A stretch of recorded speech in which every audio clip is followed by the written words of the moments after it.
Hi, welcome to the teaching video number 3. In this video, we are going to look at the check, one of the instrument, the negotiable instrument.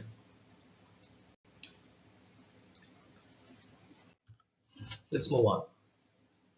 A check is a written order by a drawer or account holder. It instructing a bank or banker to make the payment to the drawee. Key characteristics of a check is unconditional order. It's a return in a specific form. It's payable on demand and subject to specific legal requirement. The person who writes a check is called a drawer. The person who receives the check is called the payee. Checks are a secure alternative to the cash payment. Checks can be issued from savings or current account. Other negotiable instruments, promissory notes, traveler checks, certificates of deposit, and money orders. We'll be seeing later on, one by one. Now we are moving to the types of check. A check with a two parallel line drawn across it, which means it can only be paid to another bank. The check is called cross check. Then account payee only crossing. A check with the words account payee only written between two parallel lines, which means it can only be deposited into the payee's account. Ordinary check. A basic type allowing the drawer to pay a specified amount to the payee. Cross check, as we saw earlier, drawn with a two parallel line across the face, limiting the payment to the specific bank account.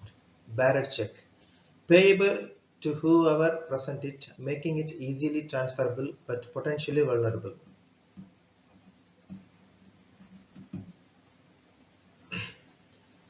Then stale check. If the check is presented to the banker beyond the limit of the date, say for example, the check validity time is 3 months only. Suppose if the check bearing the date of 10th March 2025, the check is only valid for 3 months from the date mentioned in the check. Beyond that, the check is invalid. That is what we call stale check. Then open check. Open check is basically uncrossed check. The check can be encashed at any bank and the payment can be made to the persons bearing the check. This check is transferable from original payee,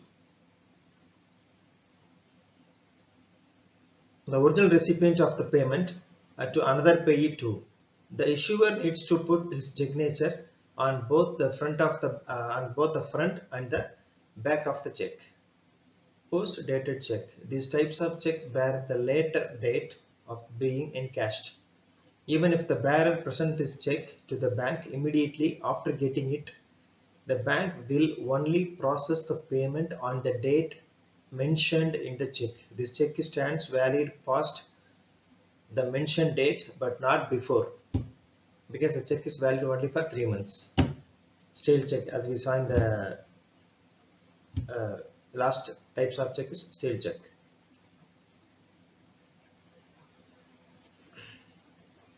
Three months after the date of being issued, the check is past its validity. 3 months after the date of being issued is called the stale check. Then traveler's check. The foreigners on vacations carry traveler's check instead of carrying hard cash, which can be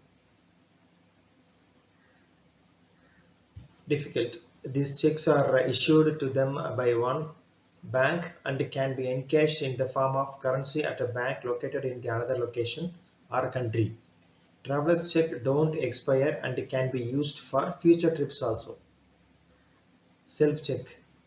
You can identify self-check by the word self written in the drawee column. Self-check can only be drawn at the issuer's bank. Then banker's check. A bank is the issuer of these type of checks. The bank issues the checks on behalf of an account holder to make a remittance to another persons in the same city. Parties involved in a check transactions. Drawer, drawee, payee. These are the three parties involved in a check transactions. Then crossing of check, as we saw earlier, basically three types of checks. As far as crossing, two types of crossing. General crossing, payable only through a bank account. Specific crossing, payable only to the named bank. Not negotiable. It prevents further transfer or negotiation. Cannot be negotiated. If the check is mentioned with the word not negotiable. Endorsement check. Blank endorsement, special endorsement, restrictive endorsements are there. Simply signing the back side of the check is called blank endorsement. Special endorsement means naming the specific person or entity to receive a payment. Restrictive endorsement means limiting the checks used to a particular person. Dishonor of check. Insufficient funds. If there is insufficient fund in the account, the check will be dishonored. Stop payment order. The drawer instructs the bank to stop payment. The check alterations. Unauthorized changes to the check details, that is called check alteration.